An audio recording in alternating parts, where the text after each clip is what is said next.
Hello everyone, welcome to the gateway classes. कैसे हैं आप सभी लोग? उम्मीद करता हूं कि आप सभी अच्छे होंगे, आपकी पढ़ाई भी अच्छी चल रही होगी। मेरा नाम है महेंद्र सिंह तोमर और मैं आपको एकेटीयू बीटेक फर्स्ट ईयर के आरंभ बैच में पढ़ा रहा हूं सब्जेक्ट जिसका नाम है fundamentals of mechanical engineering. Unit number 1 हमारी चल रही है जिसके 3 लेक्चर्स ऑलरेडी हो चुके हैं। आज यूनिट नंबर 1 का लेक्चर नंबर 4 है और यहाँ पे हम पढ़ेंगे बीम के बारे में, इसकी डेफिनेशन, टाइप्स ऑफ सपोर्ट्स के बारे में बात करेंगे जैसे रोलर सपोर्ट, हिंज सपोर्ट और fix support. Then we will talk about types of load, point load, UDL, UVL और एक एक्सटर्नल मोमेंट भी पढ़ेंगे, ठीक है। और यहाँ से एकेटीयू में जो क्वेश्चन आया होगा उसको हम डिस्कस करेंगे और लास्ट में आपको मिलेगी एक डीपीपी, ठीक है। चलिए स्टार्ट करते हैं। कंटेंट अगर आपको बेटा अच्छा लगता है तो आप अपने क्लासमेट्स को, बैचमेट्स को, कॉलेजमेट्स को आप बता सकते हैं कि गेटवे क्लासेस के लिए, गेटवे क्लासेस प्लेटफॉर्म पे एप्लीकेशन के अंदर एकेटीयू बीटेक फर्स्ट ईयर का जो है आरंभ बैच मिला हुआ है, ऑलरेडी स्टार्ट हो चुका है, तो उसके अंदर एनरोल कर सकते हैं और एकेटीयू एग्जाम की बहुत ही शानदार तरीके से तैयारी कर सकते हैं। तो यहाँ पे मिलता क्या है आपको कोर्स के अंदर? वीडियो लेक्चर्स मिलते हैं, उनके पीडीएफ नोट्स मिलते हैं, एकेटीयू में आए हुए प्रीवियस ईयर्स क्वेश्चंस जो है वो सब कवर हो जाते हैं, इंपॉर्टेंट क्वेश्चंस डिस्कस करे जाते हैं और लास्ट में आपको मिलते हैं 1 शॉर्ट रिवीजन, ठीक है। तो चलिए बेटा, यूनिट नंबर 1 का सिलेबस मैं पहले भी आपको दिखा चुका हूं, तो ये वाले जो टॉपिक्स हैं हमारे ऑलरेडी कंप्लीट हो चुके हैं, ये भी हमारा कंप्लीट हो चुका है। और आज हम क्या पढ़ने वाले हैं? हम आज पढ़ेंगे टाइप्स ऑफ सपोर्ट्स के बारे में। देखो, हिंज सपोर्ट होती है, एक रोलर सपोर्ट होती है, ये 2 सिलेबस में लिखी हुई है, लेकिन एक और सपोर्ट होती है जिसका नाम है फिक्स सपोर्ट, ठीक है ना। तो वो इन्होंने लिखा नहीं है यहाँ पे, लेकिन उसको पढ़ना होता है, ठीक है, न्यूमेरिकल आता है। और टाइप्स ऑफ लोड के बारे में बात करें जैसे point load, UDL, uniformly distributed load, UVL, uniformly varying load, और एक लोड और होता है यहाँ पे छुटा हुआ है, लिखा नहीं इन्होंने सिलेबस में, दैट इज एक्सटर्नल मोमेंट, ठीक है। तो बेटा आज तो हम यहाँ पर छोटे छोटे कॉन्सेप्ट समझ लेंगे, ठीक है ना। टाइप्स ऑफ सपोर्ट्स रिएक्शंस हम कैलकुलेट करेंगे आगे चल करके। तो ध्यान रखना, आज के लेक्चर में जो हम छोटे छोटे बेसिक कॉन्सेप्ट्स पढ़ेंगे, इनको सीखने के बाद अगले जो 2 लेक्चर्स आएंगे, है ना, लेक्चर नंबर ये 4 है, लेक्चर नंबर 5 और 6 में कोई दिक्कत आपको नहीं आएगी। आज थोड़े से बेसिक कॉन्सेप्ट समझ लेते हैं और नेक्स्ट 2 लेक्चर्स में हम करेंगे न्यूमेरिकल प्रॉब्लम्स। तो सबसे पहले बेटा हम समझने की कोशिश करते हैं यहाँ पे कि बीम क्या होती है, what is the definition of beam. आप लोगों ने देखा होगा जिस तरह से कंस्ट्रक्शन आप सब देखते हैं, तो कंस्ट्रक्शन में जो लोड को बेयर करने के लिए यहाँ पर क्या लगी हुई है? ये बीम लगी हुई है, आप देख सकते हैं, दिस इज अ बीम। ये कॉलम होते हैं, ये कॉलम होते हैं, तो ये बेटा ये बीम होती है, आप समझ सकते हैं। अगर आप ध्यान से इसको ऑब्जर्व कर पा रहे हैं या फिर आपने रियल लाइफ में भी देखा होगा कि ये देखो बीम जो है, यहाँ पे जो इसकी तो ये लेंथ है, ये बीम की लेंथ है, देखो यहां से लेकर के यहां तक इसकी लेंथ है, और जबकि इसकी जो ये वाली डायमेंशन है ये कम है, मतलब इसकी जो ऊंचाई है और जो इसकी चौड़ाई है वो काफी कम है as compare to its length. ध्यान रखो, यहां पर कितनी डायमेंशन है? यहां पर इसकी 3 डायमेंशन है। एक तो ये हो गई इसकी लेंथ, अरे बोलो यस और no, this is the length, और ये हो गई इसकी एक हाइट, ये हो गई इसकी एक हाइट, ठीक है ना, और ये उसकी विड्थ हो गई, है ना, चौड़ाई हो गई ये वाली। तो यहां पर आप देख पा रहे होंगे कि इसकी जो लेंथ है वो काफी ज्यादा है as compare to height, as compare to width. बोलो यस और नो। जैसे ये इसको आप बीम मान लीजिए, यहाँ पे तो 3 डायमेंशन है, लेकिन बीम तो ऐसी भी हो सकती है, सर्कुलर क्रॉस सेक्शन की बीम भी हो सकती है। अरे यस और नो, सर्कुलर क्रॉस सेक्शन में तो कितनी डायमेंशन है? यहाँ पे 2, एक इसकी लेंथ और दूसरा इसका डायमीटर। तो एक बात बताओ, लेंथ के कंपैरिजन में डायमीटर इसका बहुत कम है, तो लेंथ इसकी डायमीटर कंपैरिजन में काफी ज्यादा है। तो मतलब ये देखो, इसकी लेंथ जो है इसके डायमीटर से काफी ज्यादा है। अब आपको ये समझ में आएगा कि बीम को हम कैसे डिफाइन कर सकते हैं, समझो ध्यान से। मतलब ये हुआ कि जो बीम एक ऐसा स्ट्रक्चरल मेंबर होता है, beam is defined a structural member whose one dimension is very large as compared to other lateral dimension। मतलब एक डायमेंशन बहुत ज्यादा होगी बाकी की डायमेंशन की कंपैरिजन में। जैसे इसकी लेंथ डायमीटर से काफी ज्यादा है, यहां पर जो इसकी लेंथ है वो हाइट और इसकी विड्थ से काफी ज्यादा है। कोई दिक्कत नहीं है, समझ में आ गया आपको? तो वही चीज यहां पर लिखी गई है, beam is defined as a structural member whose one dimension is very large as compared to other lateral dimension। Lateral का मतलब होता है परपेंडिकुलर, जैसे ये लॉन्गिट्यूडनल डायरेक्शन है, इसकी लॉन्गिट्यूडनल डायमेंशन है, और ये वाली जो है इसकी परपेंडिकुलर वाली, ये कैसी है? इसकी लेटरल डायमेंशन है, और ये भी कैसी होगी इसकी? ये भी क्या होगी? Lateral dimension. लेटरल का मतलब होता है परपेंडिकुलर। बात समझ में आ गई? तो ऐसा स्ट्रक्चरल मेंबर जिसकी 1 डायमेंशन बाकी की डायमेंशन से ज्यादा हो, क्या कहलाता है? बीम कहलाता है। या दूसरी डेफिनेशन ये भी है कि देखो ये बीम है, इसकी लेंथ काफी ज्यादा है, इसकी जो डायमीटर है उससे काफी ज्यादा है। तो बीम, अब यहां पर देखो लोड कैसे लगे हुए हैं, ये लोड लगे हुए हैं पर ये इस लॉन्गिट्यूडनल एक्सिस के परपेंडिकुलर लगे हुए हैं, यानी कि ये जो बीम है इसका जो क्रॉस सेक्शन है इस क्रॉस सेक्शन के पैरेलल, इस क्रॉस सेक्शन के पैरेलल या लॉन्गिट्यूडनल एक्सिस के परपेंडिकुलर, एक ही बात है, इसके पैरेलल, इस क्रॉस सेक्शन के पैरेलल या फिर इसके लॉन्गिट्यूडनल एक्सिस के परपेंडिकुलर, ये है इसकी longitudinal axis, this is the longitudinal axis, longitudinal axis, ये लॉन्गिट्यूडनल एक्सिस है बेटा, ठीक है ना। तो ये जो लॉन्गिट्यूडनल एक्सिस है इसके परपेंडिकुलर लोड लगा हुआ है W1 W2 W3। यहां पर जो रिएक्शन है ये भी कैसी है, वर्टिकल रिएक्शन है, R1 एंड R2। तो कहने का मतलब ये है कि जो फोर्स लगे हुए हैं, लोड लगे हुए हैं, ये शेयर लोड है, ये शेयर फोर्स है बेटा। तो beam can be defined as a structural member which is subjected to shear force. कौन से फोर्स लगे रहते हैं, शेयर फोर्स यहां पर लगे रहते हैं, ठीक है। तो बीम की डेफिनेशन अगर आपसे पूछ ले तो ये डेफिनेशन लिख दीजिएगा, ये डायग्राम आप बना दीजिएगा। आगे बढ़ते हैं, चलिए अब यहां पर क्या होती है ना, बीम को सपोर्ट करने के लिए यहां पर कुछ सपोर्ट्स आती हैं। तो 3 टाइप की सपोर्ट्स हैं हमारे सिलेबस में, एक तो रोलर सपोर्ट, दूसरी हिंज सपोर्ट, हिंज सपोर्ट को हम पिन सपोर्ट भी बोलते हैं, तीसरी है फिक्स सपोर्ट जिसको हम बिल्ट इन सपोर्ट भी कहते हैं, ठीक है। अब इनको 1 बाय 1 देख लेते हैं। सबसे पहले हम देखेंगे यहां पर रोलर सपोर्ट को। तो रोलर सपोर्ट को कैसे रिप्रेजेंट करते हैं, जरा ध्यान से देखिएगा। ये देखिएगा रोलर सपोर्ट, मान लीजिए ये कोई बीम है, दिस इज अ बीम, यहां पर हम बात कर रहे हैं बेटा रोलर सपोर्ट की। तो रोलर सपोर्ट को हम कैसे रिप्रेजेंट करते हैं वो जरा एक बार देखिएगा। रोलर सपोर्ट को हम कैसे रिप्रेजेंट करते हैं, तो रोलर सपोर्ट को रिप्रेजेंट करने का तरीका ये है बेटा, ये देखिएगा जरा, यहां पे इस तरह से आप दिखाएंगे इसमें, यस। और यहां पर आप क्या करते हैं, रोलर बना देते हैं लाइक दिस, और इसको यहां पर कर देते हैं, इस तरह से दिखाते हैं। So this is the representation, this is the representation of roller support. ये रोलर सपोर्ट हम पढ़ रहे हैं, तो रोलर सपोर्ट को हम इस तरह से रिप्रेजेंट करते हैं। या फिर दूसरा तरीका ये भी है बेटा रोलर सपोर्ट को रिप्रेजेंट करने का, ये रोलर सपोर्ट को आप ऐसे भी रिप्रेजेंट कर सकते हैं लाइक दिस, एक रोलर बनाइए और इस तरह से भी। तो ये दोनों तरीके हैं रिप्रेजेंट करने के रोलर सपोर्ट को। और ये पॉइंट बोल दीजिए ए है, ये बोल दीजिए पॉइंट बी है, ये पॉइंट बी है और ये पॉइंट ए है, ठीक है। अब आपको ये बात ध्यान रखनी है बेटा कि ये जो रोलर सपोर्ट है ना, ये जो रोलर सपोर्ट है, इन रोलर सपोर्ट को अगर हम हटा दें, इन रोलर सपोर्ट को हम यहाँ हटा दें तो यहाँ पर रिएक्शंस आ जाती हैं। क्या आ जाती हैं, रिएक्शन आ जाती हैं। तो ये जो रिएक्शंस डेवलप होती हैं रोलर सपोर्ट पे, वो कितनी रिएक्शन डेवलप होती हैं, ये इंपॉर्टेंट पॉइंट है, ये इंपॉर्टेंट पॉइंट है कि यहाँ पर कितनी रिएक्शंस डेवलप होंगी। तो हम यहाँ पर अब क्या करेंगे, इन सपोर्ट्स को हटाएंगे, इन सपोर्ट्स को हटाएंगे और यहाँ पर हम क्या दिखाएंगे बेटा, रिएक्शंस को दिखाएंगे। क्या दिखाने वाले हैं, रिएक्शन। तो रिएक्शन कहाँ पे आती है बेटा, रिएक्शंस आती हैं जब हम सपोर्ट्स को रिमूव करते हैं। When we remove the support, then reaction will be there। तो यहां पर हम रिएक्शन सिखाएंगे। अब जैसे ये पॉइंट ए है, तो पॉइंट ए पर एक रिएक्शन आएगी वर्टिकल डायरेक्शन में, वर्टिकल डायरेक्शन में एक रिएक्शन आएगी। और यहां पर ये एक रोलर सपोर्ट है, तो यहां भी वर्टिकल डायरेक्शन में एक रिएक्शन आएगी। तो मैं क्या लिखूंगा यहाँ पे, ये पॉइंट ए है तो यहां पर लिखूंगा आर ए। आर ए का मतलब क्या, आर का मतलब रिएक्शन है, ए का मतलब पॉइंट ए पर रिएक्शन है। यहां पर पॉइंट बी है तो मैं लिखूंगा आर बी। आर मतलब रिएक्शन और बी का मतलब पॉइंट बी पर ये रिएक्शन डेवलप हुई। अब यहां पर केवल एक रिएक्शन ही क्यों डेवलप हुई, ये इंपॉर्टेंट है। देखो जरा ध्यान से, अगर जैसे ये पेन यहां रखा हुआ है, मैं इस पेन के ऊपर एक फोर्स लगाता हूं, एक फोर्स लगाऊं और ये पेन आगे की तरफ खिसक जाता है, तो इसका मतलब कोई रिएक्शन डेवलप नहीं हुई है, कोई रिएक्शन डेवलप नहीं हुई है, क्योंकि मोशन हो रहा है वहां पे, मोशन इज नॉट रेस्ट्रिक्टेड। अब मैं यहां पर देखो ये दीवार है, दीवार पे मैं हाथ लगा रहा हूं, मैंने बोर्ड पे हाथ लगाया और पीछे की तरफ फोर्स लगाया बोर्ड को, लेकिन बोर्ड पीछे की तरफ नहीं जा रहा है, इसका मतलब मोशन रुक चुकी है, तो रिएक्शन आएगी।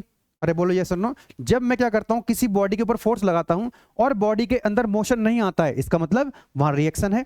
बोलो यस और नो। तो एक बात बताओ मुझे, यहां पे क्योंकि ये तो रोलर है, अगर मैं ऐसे ऐसे बीम के ऊपर कोई फोर्स लगाऊं तो ये बीम तो रोलर के ऊपर आगे की तरफ खिसक जाएगी, क्योंकि रोलर, भैया समझो कि ये क्या है, बीम है और यहां पर आपने जैसे ये रोलर है और ये बीम है, तो यहां पर क्या होगी, ये तो रोल कर जाएगी ना इसके ऊपर, इस तरह से खिसक जाएगी। इसका मतलब जो हॉरिजॉन्टल डायरेक्शन है, जो एक्सियल डायरेक्शन है, इसके अलोंग कोई रिएक्शन नहीं आएगी, कोई हॉरिजॉन्टल रिएक्शन नहीं आएगी।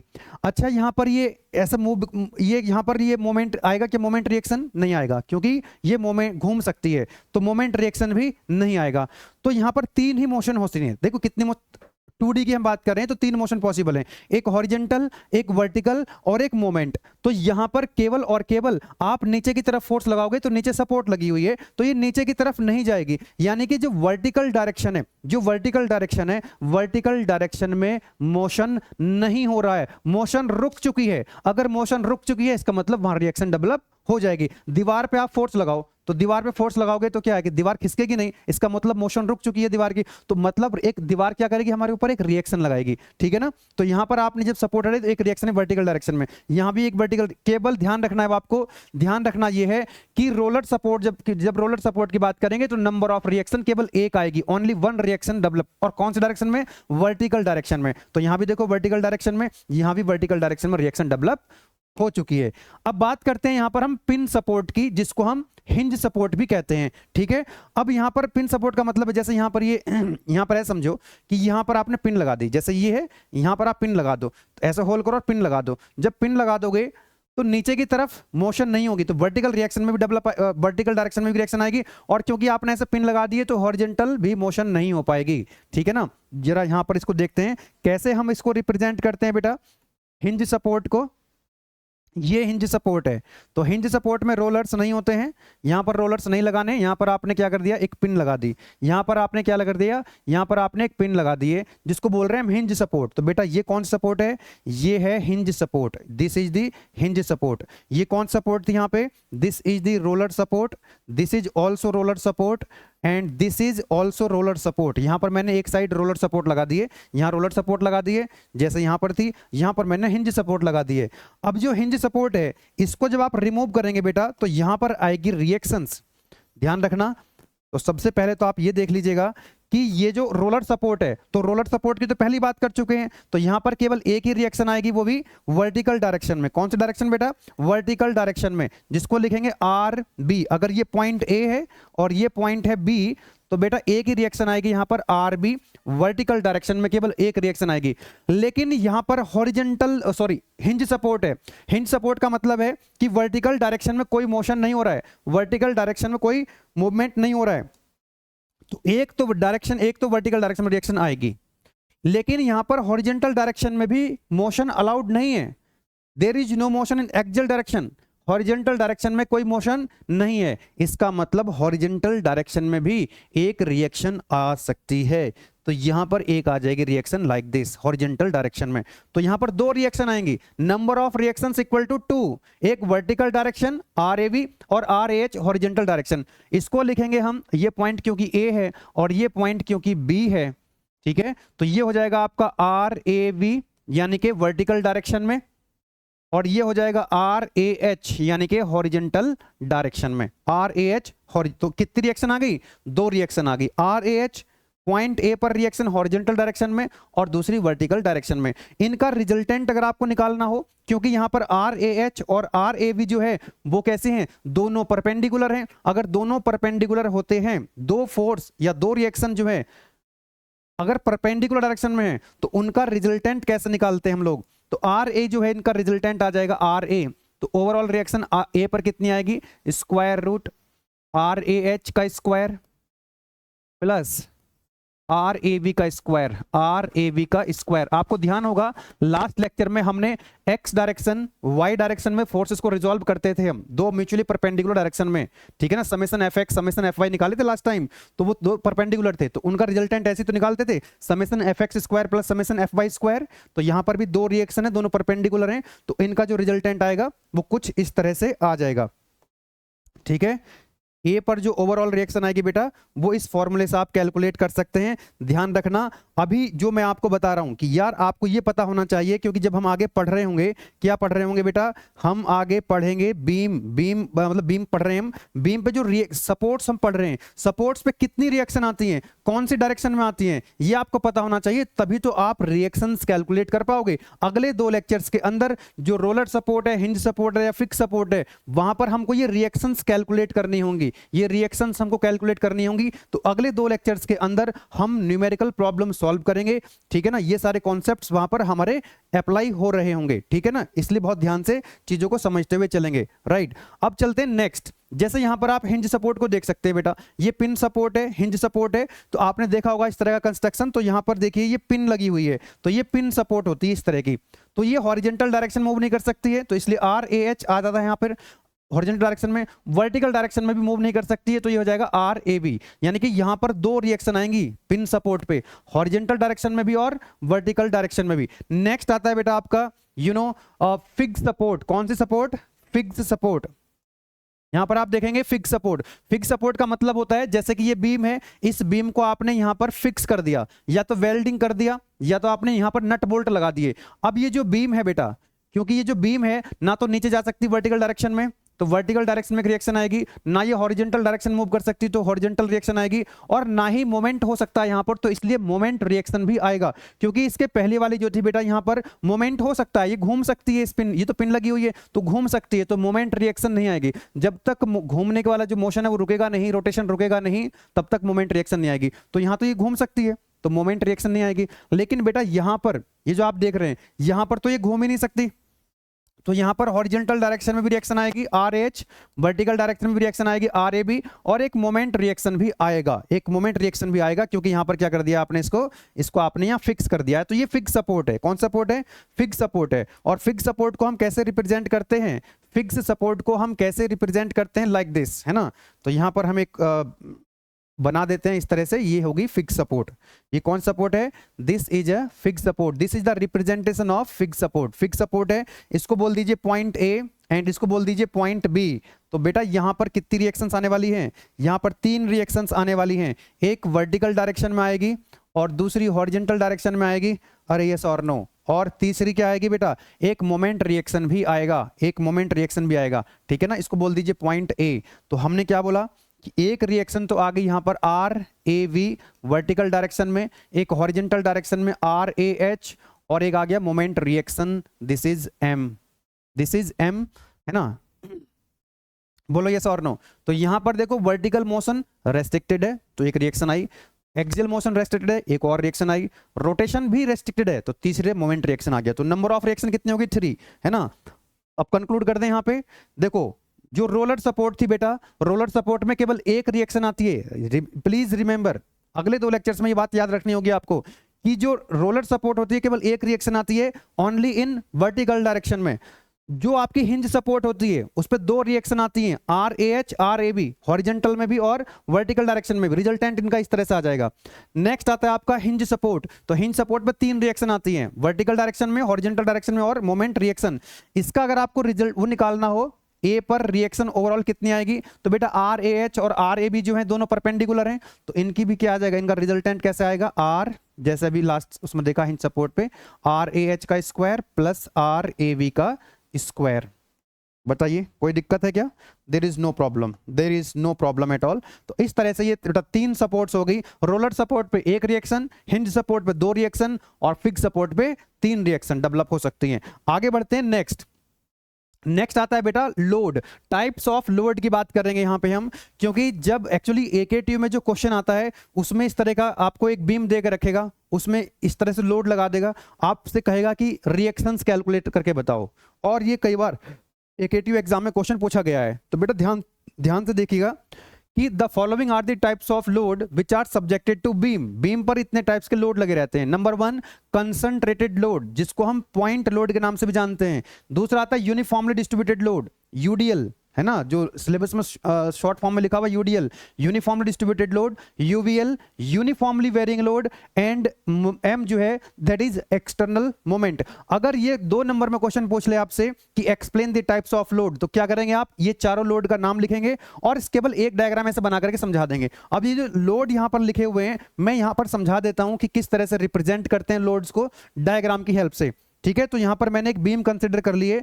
एक बीम है यहां पे, कौन सी है? ये सिंपल सपोर्टेड बीम है। ऐसी बीम को हम बोलते हैं सिंपल सपोर्टेड बीम, जहां पर केवल 2 ही सपोर्ट होती हैं, या तो हिंज सपोर्ट या तो रोलर सपोर्ट, या तो हिंज सपोर्ट या तो रोलर सपोर्ट। तो एक तरफ हिंज सपोर्ट लगी है, दूसरी तरफ रोलर सपोर्ट लगी है। तो मैं नाम दे देता हूं इसको, ये A पॉइंट है, ये पॉइंट है B, ठीक है, ये पॉइंट B है।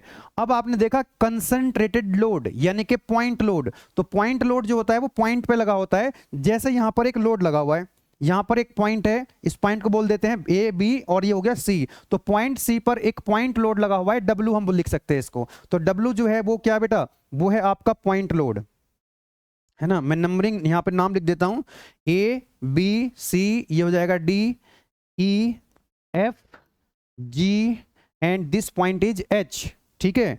अब जरा यहाँ पे ध्यान से देखो, तो मैंने आपको बोल दिया कि पॉइंट सी पर एक लोड लगा हुआ है डब्ल्यू, पॉइंट लोड, ठीक है। नाउ अब नेक्स्ट जो है आपका uniformly distributed load, UDL. UDL uniformly distributed, नाम से पता लग रहा है कि यूनिफॉर्मली डिस्ट्रीब्यूटेड लोड है ना। और ये किसी पॉइंट पे लगा हुआ नहीं है, ये एक सर्टेन लेंथ तक लगा रहता है।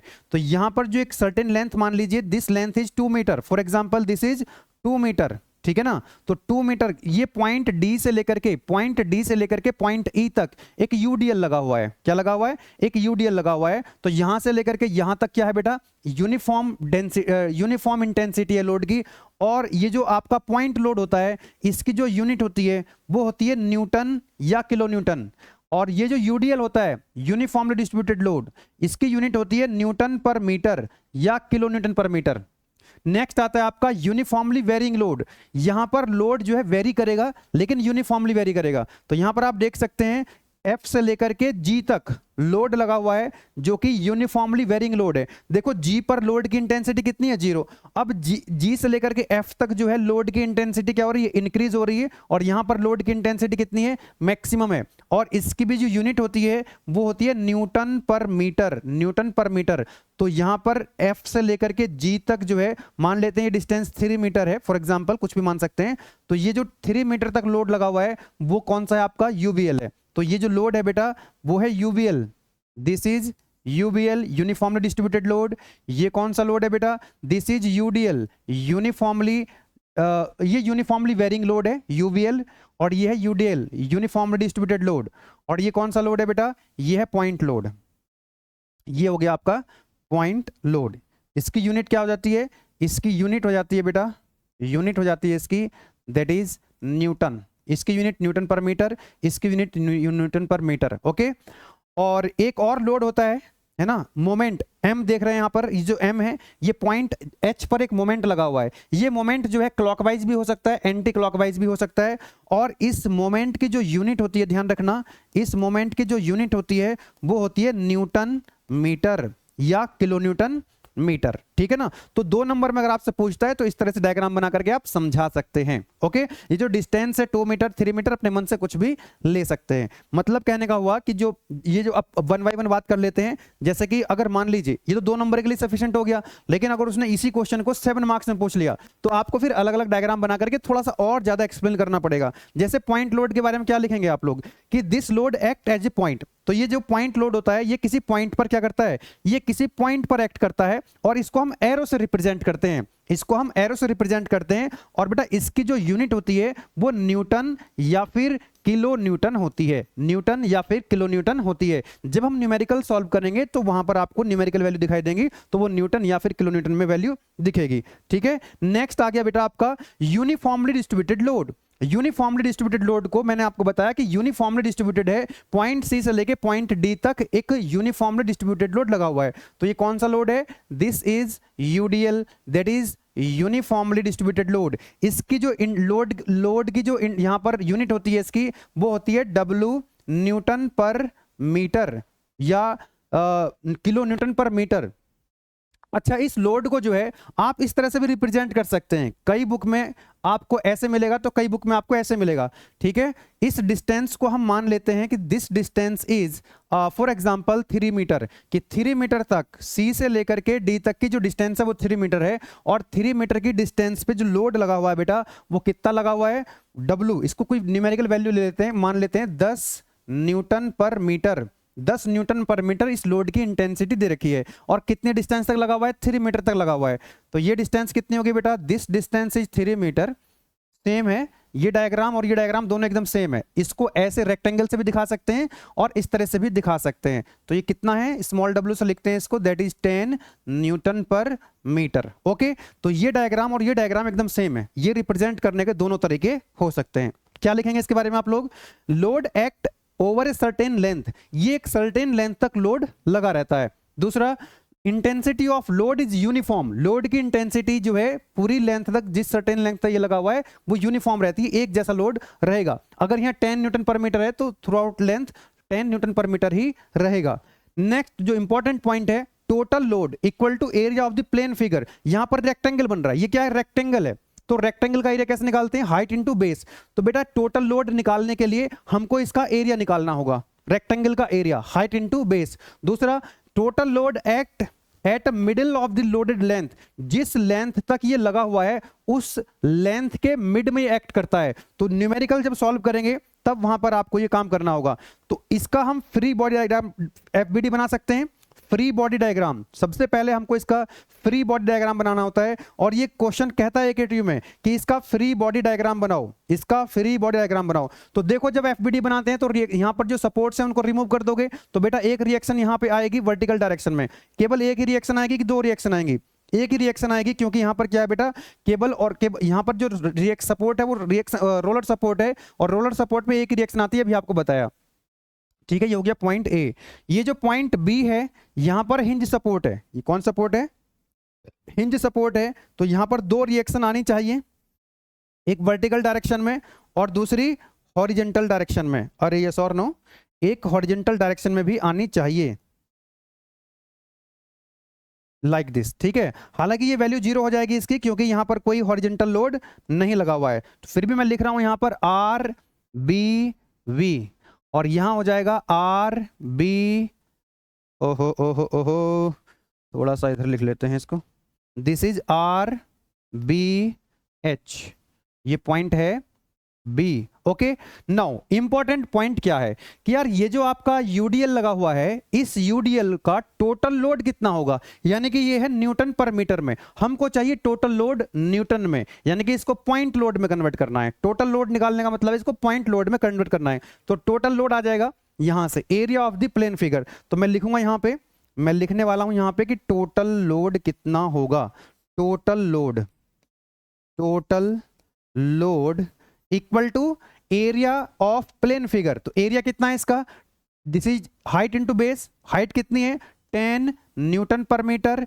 इंटू लेंथ कितनी है, दैट इज 3 मीटर। तो देखो मीटर से मीटर कैंसिल आउट हो जाएगा, यहाँ पे मीटर से मीटर चला जाएगा। अब यूनिट क्या आ जाएगी आपके पास, यूनिट आ जाएगी न्यूटन। तो टोटल लोड कितना आ गया, that is 10 into 3, that is 30 Newton, 30 Newton. तो जो पॉइंट लोड की यूनिट थी न्यूटन, वही यूनिट आ गई, बोलो यस और नो, जो पॉइंट लोड की यूनिट थी। तो अब हम इसको एरो से रिप्रेजेंट कर सकते हैं, एरो से रिप्रेजेंट कर सकते हैं किसको, 30 न्यूटन को। अब ये टोटल लोड जो निकाला है हमने 30 न्यूटन, ये कहां पे एक्ट करेगा, middle of the loaded length. तो लोडेड लेंथ तो ये वाली है, जिस लेंथ तक लोड लगा हुआ है वो लोडेड लेंथ है 3 मीटर, तो 3 मीटर के मिड में ये एक्ट करने वाला है। ठीक है ना, तो ये पॉइंट था आपका C, and this point is D, और ये जो लेंथ थी, this length is 3 metre, this length is 3 metre. अब ये जो टोटल लोड आपने निकाला है 30, this load is 30 Newton.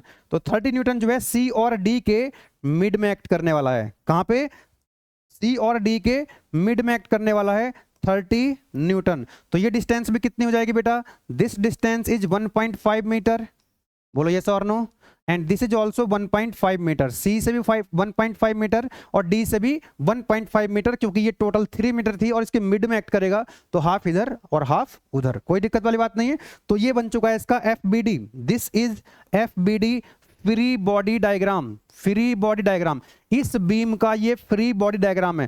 Free body diagram का मतलब है कि जितने लोड लगे हुए हैं उतने लोड आप यहां दिखा दीजिए, साथ में आप जो सपोर्ट्स हैं उनको रिमूव कर दीजिए, तो जितनी रिएक्शंस आएंगी उनको यहां पर रिप्रेजेंट कर दीजिए, दिखा दीजिए यहां पे। तो that is free body diagram FBD. AKTU में क्वेश्चन आपको एक बीम देगा, उसका एफबीडी बनवाएगा, एफबीडी बनवा लेगा इस तरह से। अब कहेगा बताओ आर ए की वैल्यू कितनी है, आर बी की वैल्यू कितनी है, रिएक्शंस भी कैलकुलेट करके बताओ। ये सारी चीजें पूछता है, जो कि अगले 2 लेक्चर्स में हम न्यूमेरिकल ही सॉल्व करेंगे। ठीक है, तो पॉइंट लोड आपको समझा दिया मैंने, उसके बाद यूडीएल मैंने आपको समझा दिया। अब हम समझेंगे यूवीएल, यूनिफॉर्मली वेरिंग लोड, है ना, क्योंकि जब क्वेश्चन आता है तो उसमें पॉइंट लोड भी हो सकता है, यूडीएल भी हो सकता है, यूवीएल भी हो सकता है, इनका कॉम्बिनेशन भी हो सकता है, साथ में मोमेंट भी लगा हो सकता है। ठीक है ना, तो आपको हर चीज समझाई जाएगी, कोई भी क्वेश्चन अगर आ जाए, देखिए न्यूमेरिकल है, कॉन्सेप्ट्स आपको समझ लेंगे, सारे कॉन्सेप्ट्स कवर हो जाएंगे आज आपके ये।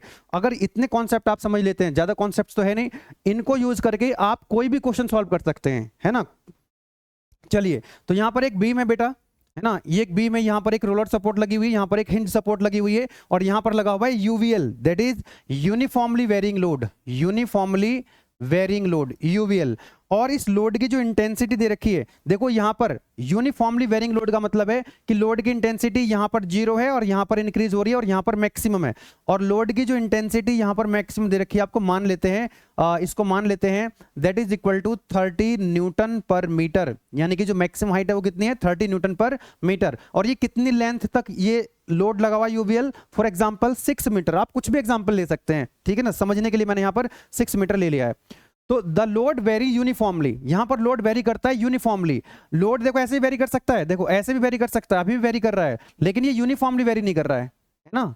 लेकिन आपको क्या करना है, यूनिफॉर्म वेरिंग लोड, ट्रायंगल से दिखा रहे हैं इसको क्योंकि ये यूनिफॉर्मली वेरिंग लोड है। नाउ द टोटल लोड निकालना है इसका भी क्या करेंगे बेटा, हम एफबीडी बनाएंगे, इसका भी क्या बनाएंगे, इसका भी हम बनाएंगे FBD, that is free body diagram. क्या बना रहे हैं इसका, FBD, that is free body diagram. तो जब फ्री बॉडी डायग्राम बनाते हैं तो यहां से सपोर्ट हट जाएगी, तो क्योंकि ये रोलर सपोर्ट है तो एक रिएक्शन आएगी वर्टिकल डायरेक्शन में, और क्योंकि ये है हिंज सपोर्ट तो यहां पर क्या आनी चाहिए, यहां पर 2 रिएक्शन आनी चाहिए।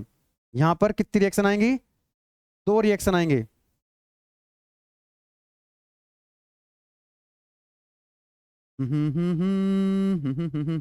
ये ऑप्शंस क्यों खुल के आ गए हैं, चलो बहुत बढ़िया, दोबारा से ड्रॉ कर देते हैं बेटा। ये है आपकी, यस, तो यहां पर आगे एक रोलर सपोर्ट की जो रिएक्शन है वर्टिकल डायरेक्शन में आ जाएगी। इसी तरह से यहां पर 2 रिएक्शन आएंगी, भले ही बाद में वो एक रिएक्शन 0 हो जाए, लेकिन कितनी रिएक्शन आ सकती हैं, 2 रिएक्शंस आ सकती हैं, एक वर्टिकल डायरेक्शन में और एक हॉरिजेंटल डायरेक्शन में। ये पॉइंट बी है तो ये हो जाएगा आपका आर बी वर्टिकल डायरेक्शन में, आर बी एच यानी हॉरिजॉन्टल डायरेक्शन में, ये पॉइंट यहां पर बी है, ये पॉइंट आपका ए है, ओके। और ये रिएक्शन कितनी हो जाएगी, आर ए वी, क्योंकि ये तो रोलर सपोर्ट है, यहां तो एक ही रिएक्शन आएगी केवल वर्टिकल डायरेक्शन में।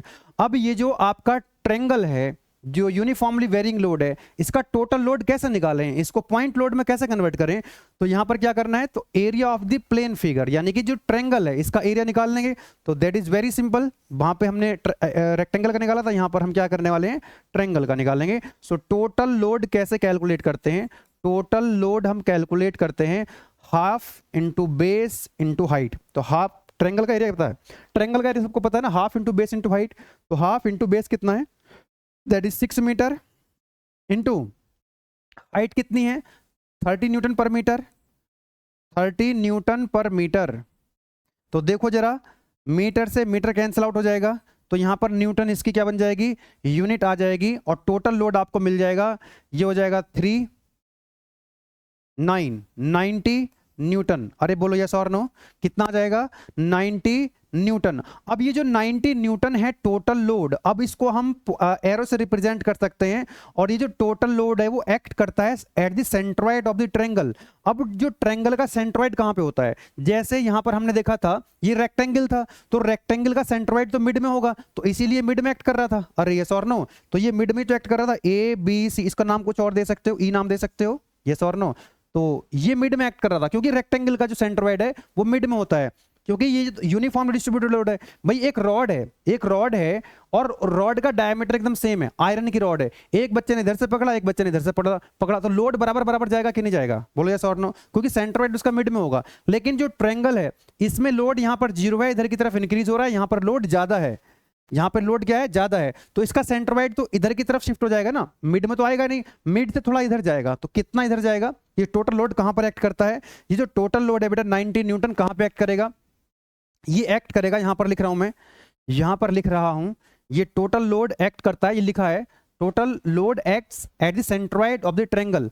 अब ये जो सेंट्रोइड कहां पे होता है, लिख देता हूं यहां पर, टोटल लोड एक्ट्स 1/3 फ्रॉम, 1/3 कहां से, भाई इधर से डिस्टेंस ज्यादा होगी सी से, या फिर डी से ज्यादा होगी सेंट्रोइड की, तो सेंट्रोइड कहीं इस साइड होगा जहां पे लोड ज्यादा है, तो इसका मतलब पॉइंट सी जहां पर मैक्सिमम लोड है वहां से डिस्टेंस कम होगी 1/3। टोटल लेंथ कितनी है, ये टोटल लेंथ 6 मीटर है, तो 6 मीटर का 1/3। और इधर से कितना हो जाएगा 2/3। अगर इधर से 1/3 है तो उधर से 2/3। अरे यस और नो। तो total load acts 1/3 from point C, from point C, from point C. तो बताओ कितना हो जाएगा ये, that is equal to 1/3। Total load कितनी, टोटल लेंथ कितनी है 6 मीटर है, तो ये कितना आ जाएगा, that is equal to 2 meter. 2 meter, 2 meter कहां से, पॉइंट सी से। इसी चीज को आप अलग तरीके से भी लिख सकते हो, या फिर आप लिख सकते हो और 2/3 फ्रॉम पॉइंट, कौन सा पॉइंट, पॉइंट सी तो आपने बता दिया 1/3, तो डी से कितना हो जाएगा 2/3, that is 2/3 from point D. तो कितना हो जाएगा 2/3 यानी कि 2/3, और टोटल डिस्टेंस कितनी है 6 मीटर, तो कितना हो जाएगा ये, that is equal to 4 meter. कि भाई एक बात बताओ, ये जो लोड है यहां पर एक्ट करेगा कहीं, अगर इधर से 2 मीटर है तो इधर से 6 मीटर हो जाएगा। तो इसको टोटल लोड दिखाएंगे इस तरह से एरो से, तो टोटल लोड दिखाएंगे बेटा कितना है 90 न्यूटन। तो इधर की तरफ कहीं सेंट्रोइड होगा यहां पे, ठीक है। ये जो पॉइंट है बेटा आपका, ये पॉइंट सी था, this point is C, this point is D, और इस पॉइंट को मान लेते हैं ई। और ये टोटल लोड कितना आ रहा है, तो टोटल लोड कितना आ रहा है बेटा, that is 90 newton, 90 newton. Okay, ये टोटल कितनी है, this total distance is 6 metre.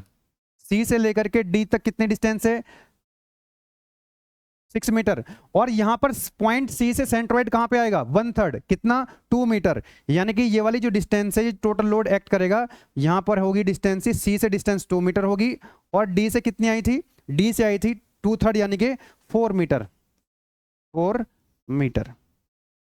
भाई जब इधर से जो टोटल हमको 6 पता है, इधर से डिस्टेंस 2 मीटर है, तो इधर से 4 मीटर हो जाएगी, इधर से 1/3, उधर से 2/3। लेकिन कल को अगर ये ट्रायंगल ऐसे बन गया लाइक दिस, है ना, तो इधर से डिस्टेंस कितनी हो जाएगी, इधर से हो जाएगी 4 मीटर, इधर से हो जाएगी 2 मीटर, है ना, ये ध्यान रखेंगे।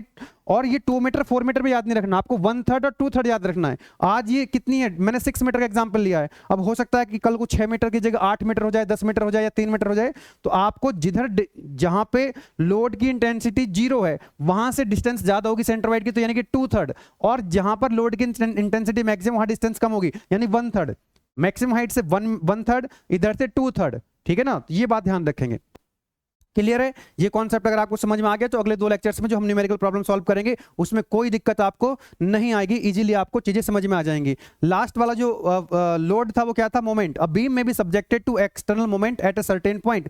किसी सर्टेन पॉइंट पे बीम पे क्या लगा हो सकता है, मोमेंट। और ये जो मोमेंट होता है ये क्लॉकवाइज भी हो सकता है और एंटी क्लॉकवाइज भी हो सकता है। जैसे यहाँ पर एक कैंटिलीवर बीम है, यहाँ पर एक फिक्स सपोर्ट है, पॉइंट सी पर एक जो है क्लॉकवाइज मोमेंट लगा हुआ है, पॉइंट डी पर एक एंटी क्लॉकवाइज मोमेंट लगा हुआ है। तो ये हो गया सारे के सारे लोड्स बता दिए मैंने आपको। तो types of supports, types of load, है ना। टाइप्स ऑफ सपोर्ट्स में रोलर सपोर्ट, हिंज सपोर्ट और fix support. Types of load में point load, uniformly distributed load UDL, UBL, then uniformly bearing load, और एक मोमेंट, एक्सटर्नल मोमेंट। ठीक है, ये सारे कॉन्सेप्ट्स मैंने आपको बता दिए। यूडीएल का टोटल लोड कैसे कन्वर्ट करते हैं, यूबीएल को हम टोटल लोड में कैसे कन्वर्ट करते हैं, एक बार रेक्टेंगल का एरिया निकालते हैं और यूबीएल में ट्रायंगल का एरिया निकालते हैं, कहां पर एक्ट करता है वो सब आपको बता दिया है। नेक्स्ट लेक्चर में हम क्या करने वाले हैं, न्यूमेरिकल प्रॉब्लम सॉल्व करने वाले हैं जो एकेटीयू एग्जाम में आए हुए हैं, और उनके जैसे और भी क्वेश्चन करेंगे जो एकेटीयू एग्जाम में आ सकते हैं। ठीक है ना। तो न्यूमेरिकल की जब भी बात होती है तो you will have to learn the concept. अब क्वेश्चन कोई भी आ जाए, अब जैसे यहां पर हमको सपोर्ट रिएक्शंस कैलकुलेट करनी होंगी, तो सपोर्ट रिएक्शन हम कैलकुलेट कर लेंगे। कॉन्सेप्ट्स जो है, कुछ कॉन्सेप्ट्स मैंने आज बता दिए आपको, जो एक दो कॉन्सेप्ट बचा हुआ है जो इक्विलिब्रियम इक्वेशंस होती हैं जिनका यूज करते हुए हमको रिएक्शंस कैलकुलेट करनी होती हैं, वो हम नेक्स्ट लेक्चर में सीख लेंगे। ठीक है ना। तो अगले 2 लेक्चर्स में हम न्यूमेरिकल सॉल्व करेंगे। ठीक है, अब उसके बाद आपको न्यूमेरिकल सॉल्व करने में कोई दिक्कत नहीं आएगी। ठीक है, चलिए मिलते हैं फिर नेक्स्ट लेक्चर में, तब तक आप अच्छे से पढ़ाई करते रहें। All the best, thank you.